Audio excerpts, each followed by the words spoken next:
perquè cadascú s'ha construït la idea de salut mental, no? S'ha construït què és això d'un boig pel qual rebutjar i pel qual identificar que jo no sóc aquest boig, no? Llavors, a partir d'aquí hi ha tot un seguit de pors, un seguit d'inseguretats que són difícils de trencar. Nosotros trabajamos desde la cotidianidad de todo el mundo ciudadano de pleno derecho y todo lo trabajamos como un problema de convivencia. ¿Por qué? Porque son talleres, son espacios comunes, ¿no?, en los que vivimos comunitariamente y nadie viene con un letrero de lo que tiene o de lo que no tiene, sino que simplemente todo el mundo compartimos y convivimos con nuestras realidades. Un joven o una joven no está parcelado, no es...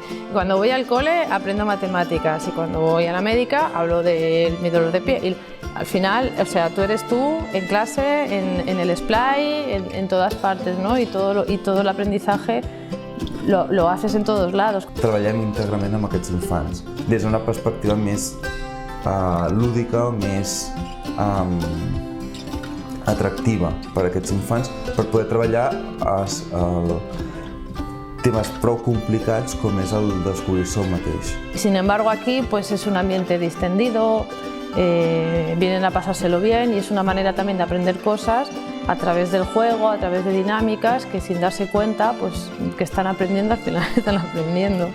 Y quitarnos también nuestros prejuicios, porque todo el mundo tiene prejuicios, quieras o no. Entonces, al no tener información, informarse también va bien para saber actuar y saber cómo tratar, en plan, no tratar diferente, pero sino saber cómo tratar en un caso de necesidad.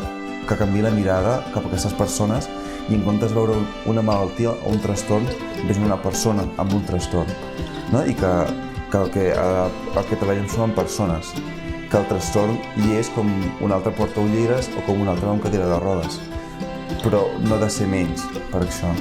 Y yo creo que este proyecto va muy bien para coger fuerza y que estos estigmas poco a poco se vayan extinguiendo de esta sociedad.